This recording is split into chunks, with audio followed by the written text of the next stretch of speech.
Friends, ये syllabus है mathematics का जो हमें पढ़ना है। रीजनिंग का सिलेबस आपको रीजनिंग के सेक्शन में मिल जाएगा। मैं गारंटी के साथ कह सकता हूँ कि आप यहाँ पढ़ने के बाद आप कोई भी एग्ज़ाम क्वालिफाई कर सकते हैं। तो आइए शुरू करते हैं हम अपना पहला चैप्टर परसेंटेज में इन टॉपिक पर आधारित क्वेश्चन पूछे जाते हैं। तो आप एक नज़र देख लीजिए, फिर हम परसेंटेज स्टार्ट करते हैं। स्टडी विद कॉन्सेप्ट में आपका बहुत बहुत स्वागत है। तो आइए शुरू करते हैं अपना पहला चैप्टर परसेंटेज। तो सबसे पहले हम ये जान लें कि परसेंटेज होता क्या है। तो देखिए, परसेंटेज को अगर हम लिखने की भाषा में लिखें, सेंट का मतलब यहाँ 100 होता है। तो पर 100 जो भी होता है वही परसेंट होता है। पर 100 जो भी होता है वही हमारा परसेंट होता है। जैसे 100 में अगर हम बोलें 20 कितना है, 100 में 20 कितना है, पर 100 जो भी होगा वही उसका परसेंट होगा, 20%। और हम बोलें अगर 100 में 30 कितना है, 30%। हम बोले 100 में 50 कितना है, 50%। यानी कि 100 में जो भी वैल्यू होती है वही उसका परसेंट होती है। और यदि 100 ना हो तो मान लीजिए यहाँ पे 500 हो गया। अब 500 में हम बोले 100 कितना है, तो अब डायरेक्ट इसको आप 100% नहीं लिख सकते हैं। क्यों? क्योंकि पर 100 में जो होता है वो उसका परसेंट होता है, 500 में नहीं। इसको हमें 100 में चेंज करना पड़ेगा। कैसे? देखिए, अगर 500 में 100 इतना है तो 1 में कितना होगा, 100/500। इसके बाद 1 में अगर इतना है तो 100 में कितना होगा,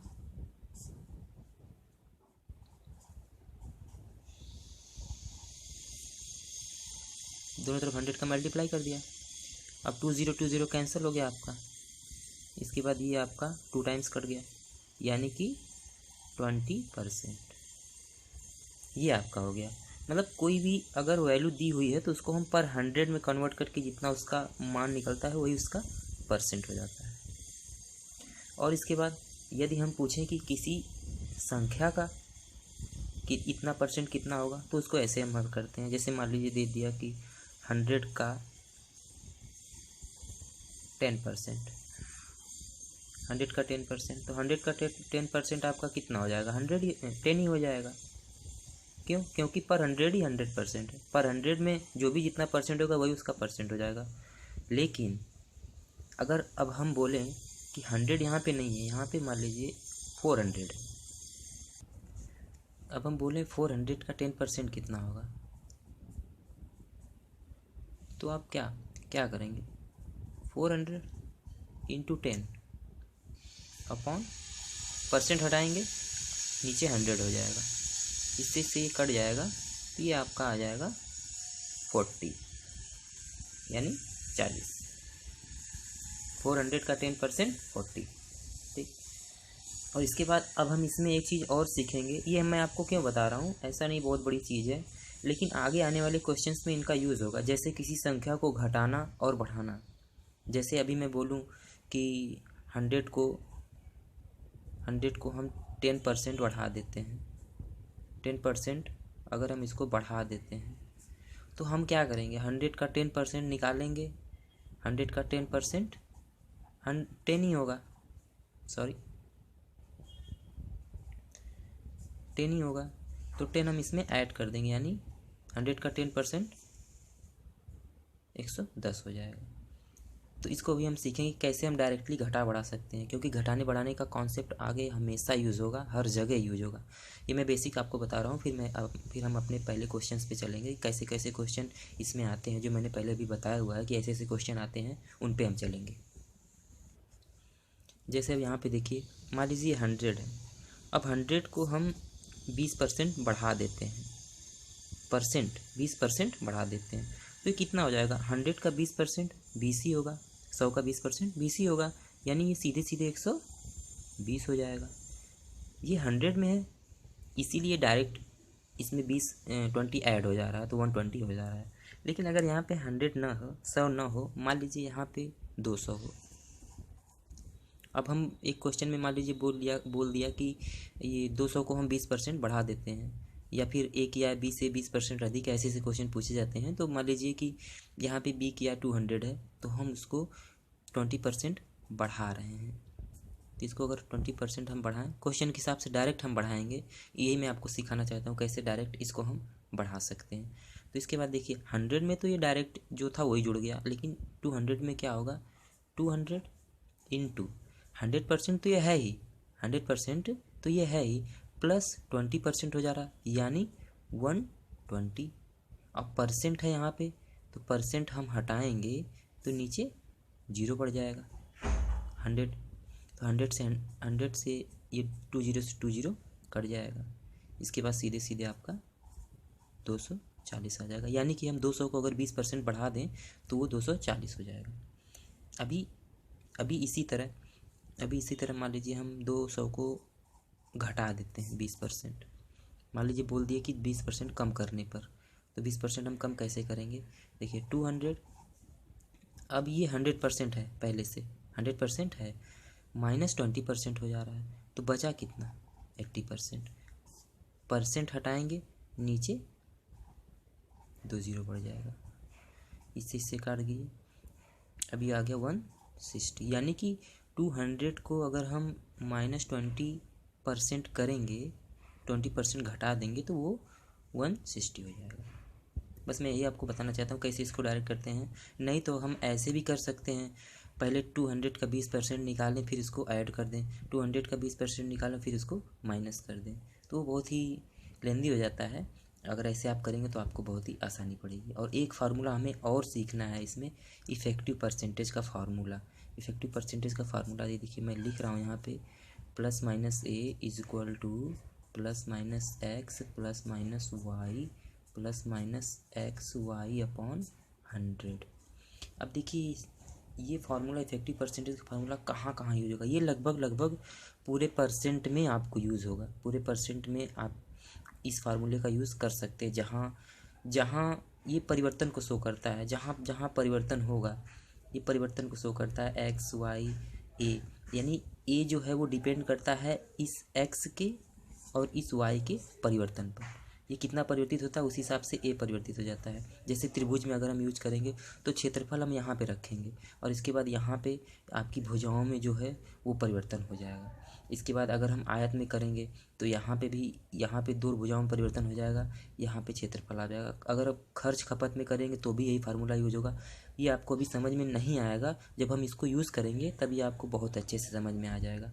ये जो वैल्यूज़ हैं प्लस माइनस मैंने जो लगाया हुआ है, ये इस पे डिपेंड करती हैं कि हम घटा रहे हैं या बढ़ा रहे हैं। जैसे मैं बोल दूँ 100 को 20% बढ़ा देते हैं, तो यहाँ पे हम +20 लिखेंगे, +20 लिखेंगे। फिर हम बोलेंगे अगर हम उसी को 20% घटा देते हैं तो इसको -20 लिखेंगे। यहाँ पे आपकी जो वैल्यू घट पड़ के जो भी जितनी भी वैल्यू आएगी, ये यहाँ ए का मान जो है वो आ जाएगा। ये बस आपको इतना बताना था, बाकी इसका यूज हम कैसे करेंगे हम आगे इसको अच्छी तरह से समझेंगे क्वेश्चंस में। तो आइए हम क्वेश्चन स्टार्ट करते हैं। ये देखिए ये रहा हमारा पहला क्वेश्चन है कि ये देखिए, यदि ए का वेतन बी से 50% अधिक हो तो बी का वेतन ए से कितना कम है। तो देखिए ए अधिक है, किससे अधिक है, बी से, तो हम बी को यहाँ पे 100 मान लेंगे। बी को 100 मानेंगे तो बोल रहा है बी से 50% अधिक है, तो बी को हम 50% बढ़ाएंगे। घटाना बढ़ाना देखिए हमने पहले सीख लिया था कि कैसे डायरेक्टली हम घटा बढ़ा सकते हैं। अगर 100 पे हम 50% बढ़ाएंगे तो सीधे सीधे वो 150 हो जाएगा। 100 को हम ये ए का मान आपका आ जाएगा, ए का मान यहाँ पे आएगा। इसको हम 50% बढ़ा रहे हैं। अब इसको 50% बढ़ाएंगे तो ये आपका 100, इसके बाद ये 50 है, 100% ये पहले से है तो यानी 150 हो गया। अब परसेंट हम हटाएंगे तो नीचे 0 आ जाएगा, ये कट जाएगा, 150, यानी ए की वैल्यू 150 आ जाएगी। अब देखिए अब पूछ रहा है कि बी का वेतन ए से कितना कम है। बी का वेतन ए से कितना कम है, तो पहले हम कमी निकाल लेंगे। देखिए कम तो है, कितना कम है, 150 माइनस 100, ये आपकी 50 की कमी है। अब कमी तो आ गई, अब इसको कमी प्रतिशत में हम व्यक्त करेंगे। कैसे, ये देखिए पहले हम कमी को रखेंगे, इसके बाद कमी प्रतिशत निकालने के लिए कमी और कहाँ से कमी हो रही है। देखिए नीचे हम किसको रखेंगे, इसी में कन्फ्यूज़न हो जाता है। तो हम कहाँ से कमी हो रही है ये खुद ही बताएगा कहाँ से कमी हो रही है। कहाँ से कमी हो रही है, 150 से, 150 से कमी हो रही है। ठीक, 150, अब यहाँ पे 100, ये आपका पूरा परसेंट आ जाएगा। तो आप इसको सीधे सीधे आप इसको हल कर लीजिए, ये आपका आ जाएगा कट के 100/3% की कमी हो रही है आपकी, ये कमी परसेंट आ गया। अब देखिए इसको आप एक ट्रिक से भी हल कर सकते हैं, वो ट्रिक भी मैं आपको बता देता हूँ। देखिए वो फार्मूला होता है कमी प्रतिशत बराबर कमी प्रतिशत is equal to x/100 plus x into 100%। अब देखिए क्या है ये x, क्या है x है जो मान शुरू में दिया गया, जो मान बढ़ा हुआ मान है। तो बढ़ा हुआ मान हमारा कितना है, 50। इसी को हम 50% बढ़ा रहे थे ना, इसी को हम 50% बढ़ा रहे थे। तो यही मान हमारा x है जो हम यहाँ ट्रिक में यूज़ करते हैं। तो अब डायरेक्टली ये ट्रिक कहाँ से आई, देखिए ये ट्रिक कहाँ, ये ट्रिक आपकी यहाँ से आई है। ये देखिए ये 50, यहाँ पे हम 50 रखेंगे और यहाँ पे भी 50 रखेंगे तो ये 150 हो जाएगा। ये देखिए ये मान आ गया यहाँ से, बस इसके बाद ये 100 हो जाएगा। इसके बाद जैसे ही आप इसको हल करेंगे ये आपका 100/3% आंसर आ जाएगा। तो जो ट्रिक हैं वो कॉन्सेप्ट से ही आती हैं, इसीलिए मैंने आपको पहले कॉन्सेप्ट बताया है, फिर इसके बाद आपको ट्रिक बताया। तो आप ट्रिक आपको आसानी से याद हो जाएगी। अगर आप ट्रिक भूल भी जाते हैं तो आप इस मेथड से आराम से हल कर सकते हैं। अब इफेक्टिव परसेंटेज का फार्मूला यहाँ पे नहीं लग सकता है। क्यों नहीं लग सकता है, क्योंकि यहाँ पे बस एक ही वैल्यू में परिवर्तन दिखा रहा है और दूसरी वैल्यू पूछ रहा है। इफेक्टिव परसेंटेज का फार्मूला वहाँ लगता है जहाँ पर दो वैल्यूज़ में परिवर्तन दिखाए और उससे तीसरी वैल्यू प्रभावित हो, वहाँ पे इफेक्टिव परसेंटेज का फार्मूला लगाते हैं। तो ऐसे सवाल भी हम आगे करेंगे। तो आइए अगले सवाल पे चलते हैं। तो देखिए ये दूसरा क्वेश्चन है हमारा। पहला क्वेश्चन हमने अधिक पे किया था जिसको हमने संख्या को बढ़ाया था, बढ़ा के बोला था। दूसरा क्वेश्चन हम संख्या को घटाएंगे। तो जैसे देखिए क्वेश्चन है कि यदि एक संख्या का मान दूसरी संख्या की अपेक्षा 25% कम है तो दूसरी संख्या का मान पहली संख्या की अपेक्षा कितना अधिक है। तो देखिए हम दूसरी संख्या मान लेते हैं 100। इसके बाद बोल रहा है कि जो पहली संख्या है, जो हमारी पहली संख्या है वो इस 100 का माइनस 25%, मतलब इस 100 से 25% कम है। तो 100 से 25% अब यहाँ पे कम हो जाएगी। तो 100 से हम डायरेक्ट 25% कम करेंगे तो 25 भी कमी होगी। आप चाहें तो कम कैलकुलेट करके देख सकते हैं। तो यहाँ पे 75 हो जाएगा। तो यानी कि पहली संख्या हमारी 75 हो गई। अब पहली संख्या का मान अगर 75 आ गया है आपका, तो अब देखिए कमी पूछ रहा है कि, अब देखिए पूछ रहा है कि तो दूसरी संख्या का मान पहली संख्या की अपेक्षा कितना अधिक है। दूसरी संख्या का मान अधिक है, पहली संख्या का मान कम है, वही पूछ रहा है कितना अधिक है। तो देखिए यहाँ पे अधिक कितना है, 100 माइनस 75, 25 अधिक है। तो अब अधिक प्रतिशत अगर आप निकालेंगे तो 25 कहाँ से अधिक है। देखिए कहाँ से अधिक है, 75 से अधिक है। यही संख्या बताएगी कि कहाँ से अधिक है। यहाँ पे बहुत कन्फ्यूज़न होता है कि यहाँ पे 100 होगा या फिर 75 होगा। तो ये इसी से पूछते हैं कहाँ से अधिक है, ये 75 से अधिक है। यहाँ पे 75 हो जाएगा इंटू 100। इसके बाद आप इसको हल करेंगे तो आपका ये 100/3% आंसर आ जाएगा, यह अधिक प्रतिशत। इसके बाद इस पर भी एक ट्रिक है, वो ट्रिक इसी फार्मूले से आती है। जितनी भी ट्रिक बनती है वो इसी फार्मूले से बनती हैं। तो आइए वो ट्रिक भी हम देख लेते हैं। देखिए अधिक प्रतिशत की ट्रिक है वो। देखिए अधिक प्रतिशत is equal to x/100 minus x into 100। अब देखिए ट्रिक कहाँ से आई, यहीं से आई है। देखिए कैसे, x का मान हम कहाँ से लेंगे, इसको जितना हम कम करते हैं, इसमें कमी कितने की गई है, 25% की। यही हमारा x का मान है। तो x का मान अगर हम यहाँ रखेंगे 25 और 100 माइनस 25, तो देखिए यहाँ पे अब सीधे सीधे आपको ये वैल्यू मिल जाएगी। देखिए 25/75, देखिए 25/100 में से 25 75। तो डायरेक्ट यही आपको फार्मूला मिल जाएगा। तो अब इसका मान जो हमारा आ गया वो आ गया 100/3%। ये आपका अधिक प्रतिशत है। तो ट्रिक ये देखिए, ट्रिक इसी फार्मूले से आ गई। इसमें भी इफेक्टिव परसेंटेज नहीं लग पाएगा पहले सवाल की तरह। तो अब आइए अगले सवाल की तरफ चलते हैं, जहाँ पे बहुत अच्छे अच्छे सवाल हैं। आप बने रहिए, देखते रहिए, बहुत अच्छे अच्छे सवाल हैं। देखिए हमारा ये अगला क्वेश्चन है, यदि चीनी के मूल्य में 20% की वृद्धि की जाए तो कोई उपभोक्ता उसके खपत में कितने प्रतिशत की कमी करे ताकि खर्च न बढ़े। तो देखिए इस यहाँ पे अब 2 की वैल्यू इसने दे दिया है। कैसे? इसको करने के 3 तरीके हैं, आपको जो अच्छा लगे वो आप करिएगा। ये देखिए मैं आपको बता देता हूँ कहाँ से कैसे। देखिए यदि चीनी के मूल्य में 20%, तो देखिए पहले मूल्य, इसके बाद खपत, इसके बाद खर्च। अब देखिए कैसे, हम मान लिया कि मूल्य 100 रुपये है और उसकी खपत 100 केजी की है। शुरू में, प्रारंभ में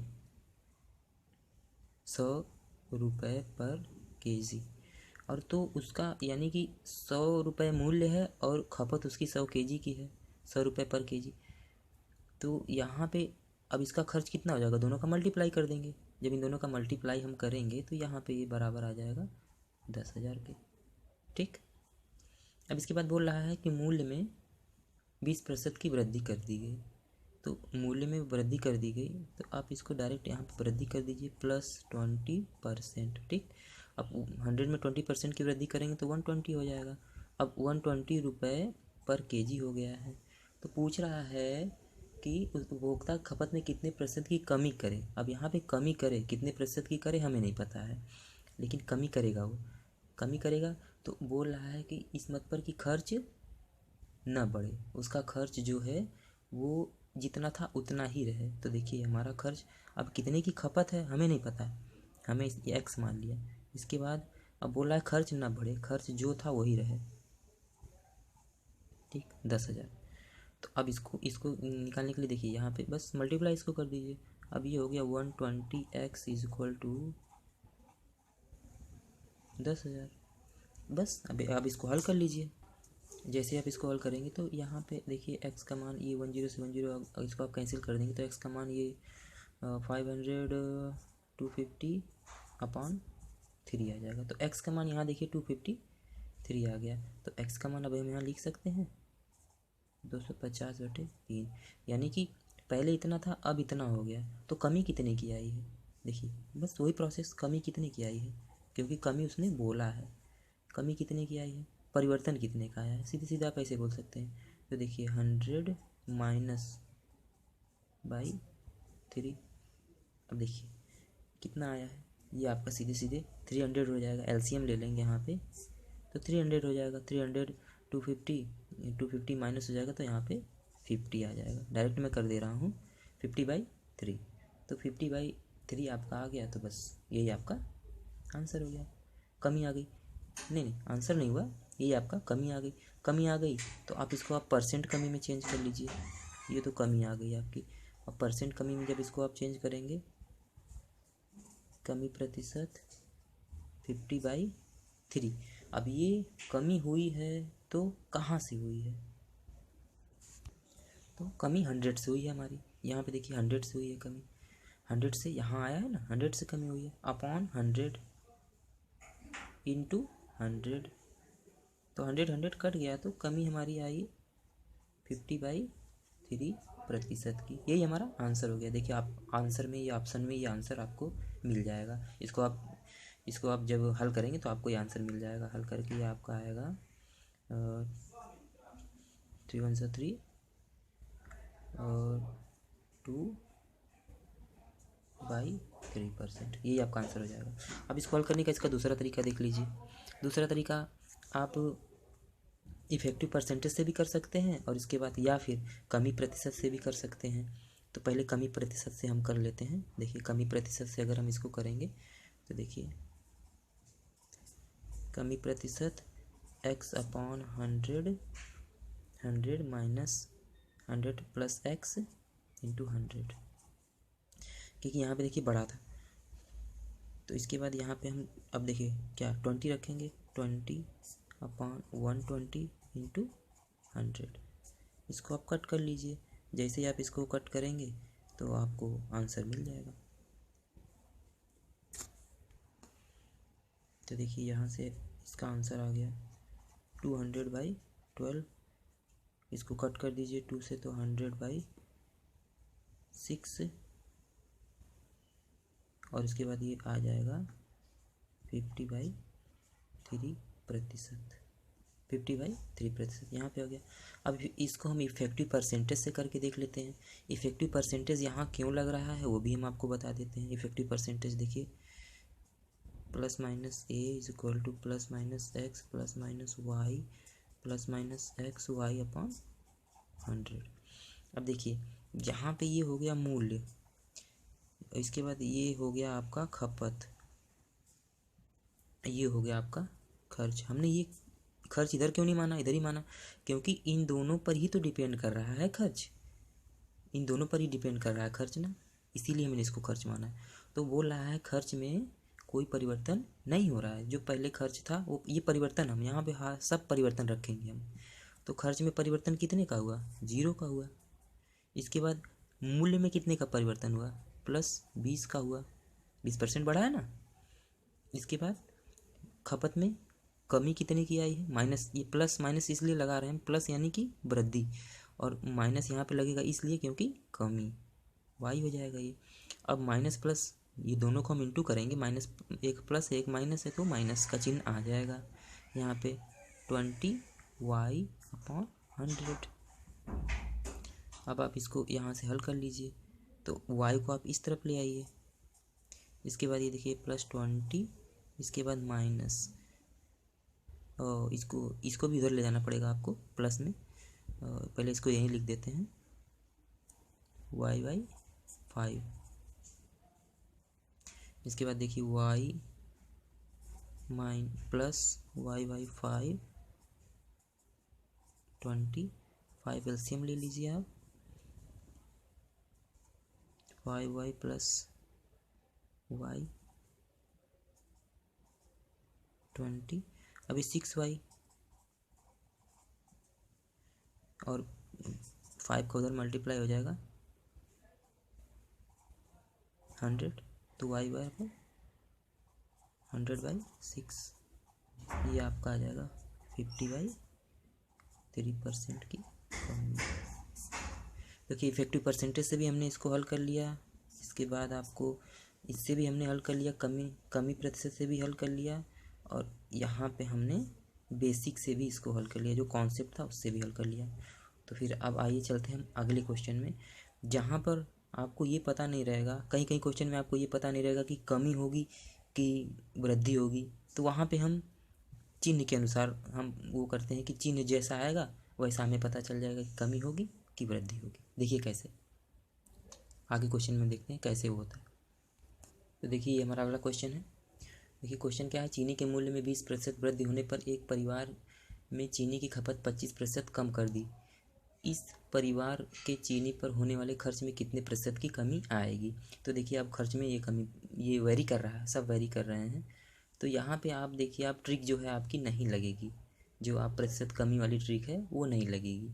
देखिए कैसे, वो क्यों नहीं लगेगी मैं आपको ये सवाल में बताता हूँ। देखिए तो फिर वहीं पे यहाँ पे भी हम वैसे ही करेंगे, मूल्य, खपत, खर्च। पहले मूल्य मान लीजिए 100 था, खपत 100 kg की थी, रुपए पर kg, तो टोटल जो खर्च हो जाएगा इज इक्वल टू, दोनों का मल्टीप्लाई हो जाएगा 10,000। इसके बाद बोल रहा है कि चीनी के मूल्य में 20% की वृद्धि हो जाती है। यहाँ पे 20% की हम वृद्धि अगर हम करेंगे तो ये 120 हो जाएगा। इसके बाद बोल रहा है कि खपत में 25% की कमी कर दी परिवार ने, तो -25%। तो देखिए -25% कितना हो गया, 75, तो 75 हो गया। तो हमारा खर्च कितना हो जाएगा, इन दोनों का मल्टीप्लाई हो जाएगा, इन दोनों का मल्टीप्लाई होके जितना भी आएगा वही हमारा खर्च हो जाएगा।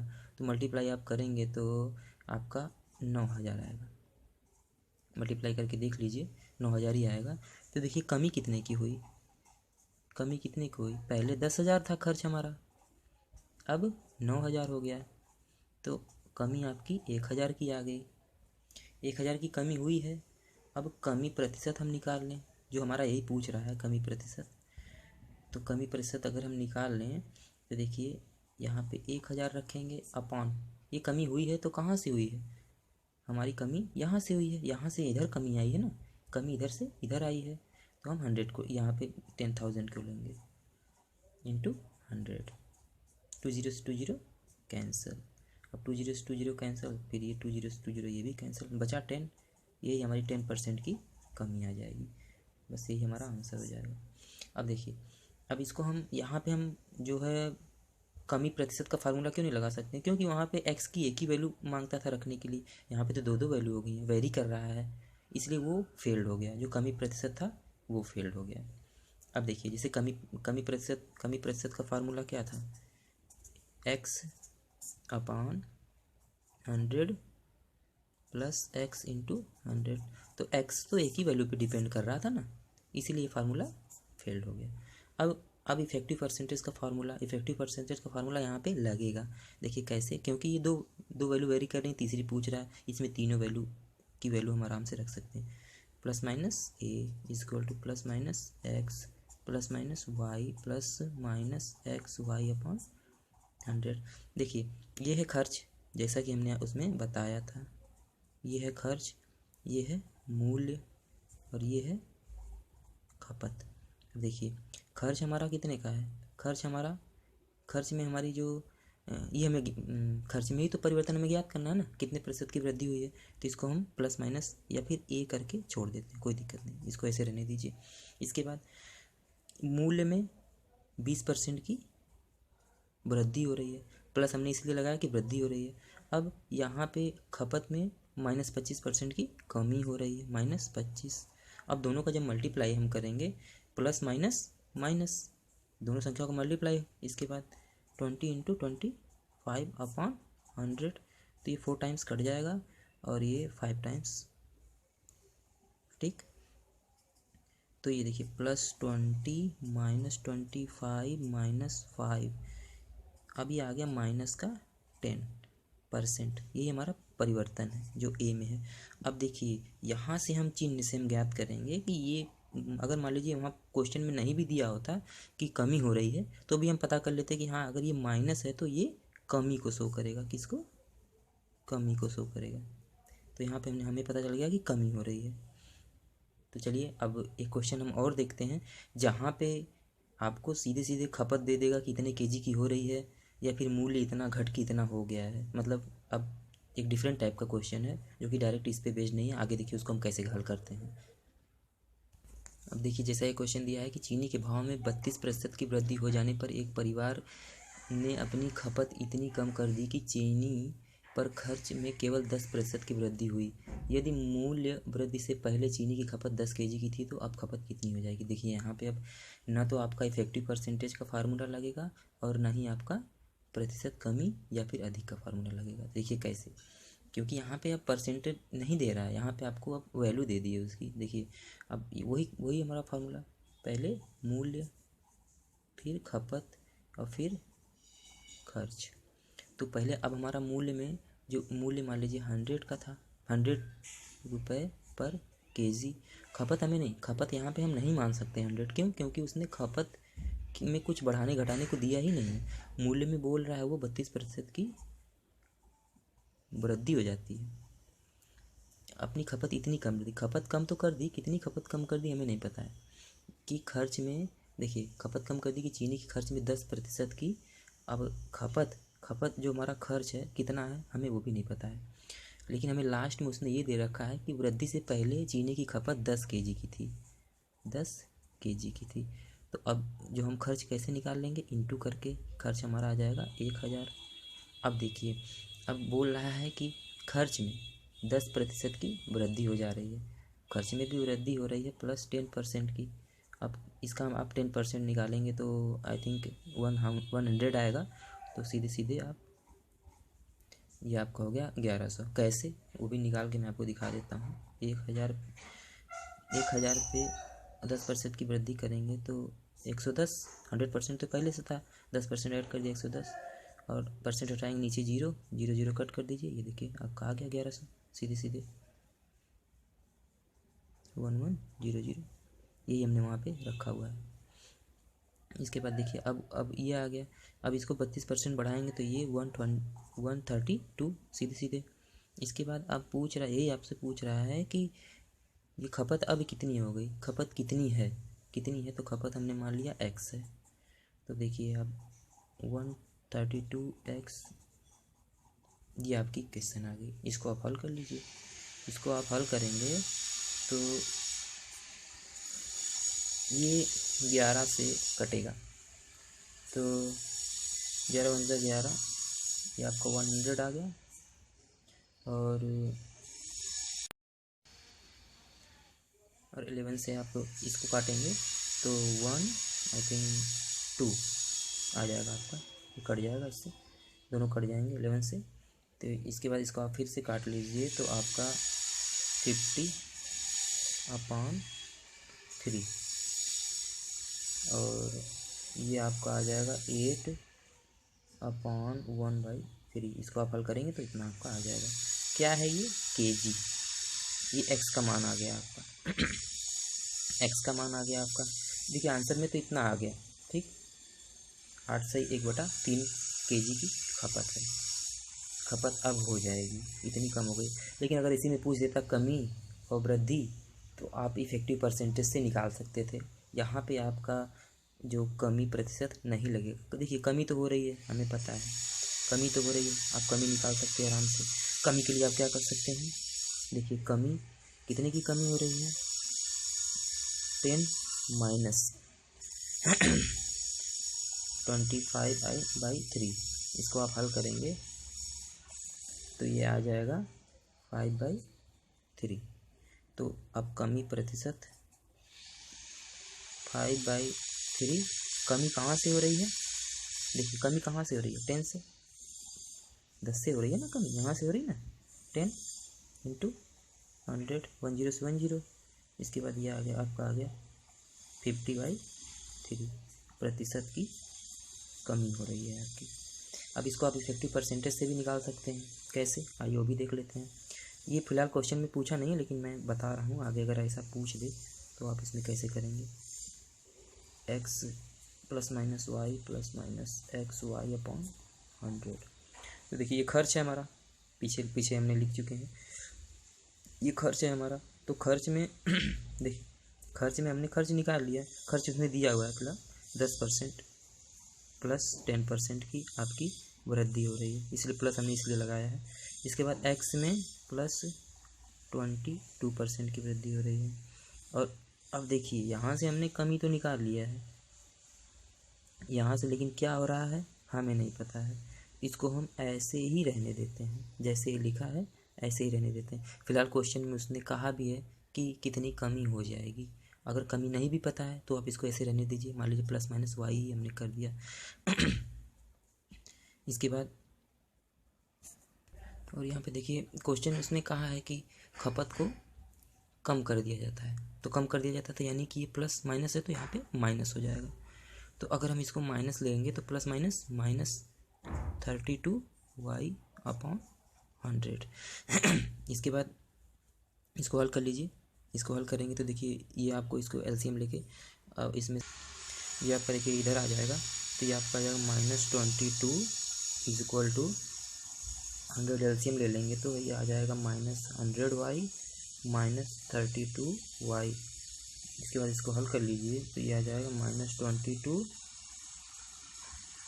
-122y/100। अब इसको आप कट कर लीजिए, सॉल्व कर लीजिए तो y की आपकी सीधी y की जो वैल्यू है वो आपको 50/3 मिल जाएगी %। और y को आपने माइनस मान लिया है, इसीलिए इसमें कोई चिन्ह नहीं मिलेगा हमें, ये प्लस में ही मिलेगा हमें। अगर यहाँ पे आप नहीं मानते तो यहाँ पे आपको मिलता। सो फ्रेंड्स, परसेंटेज के पार्ट फर्स्ट में बस इतना ही, और नेक्स्ट पार्ट में हम और भी अच्छे क्वेश्चंस को डिस्कस करेंगे, जो कि पहले बताया हुआ कि कैसे कैसे क्वेश्चन इसमें पूछता है। तो आगे आने वाले एग्ज़ाम के लिए आप अच्छे से तैयारी इससे कर सकते हैं। तो फ्रेंड्स, अगर आपको ये वीडियो अच्छा लगा हो तो प्लीज़ मेरे चैनल को सब्सक्राइब कीजिए, लाइक कीजिए, कमेंट कीजिए और शेयर कीजिए।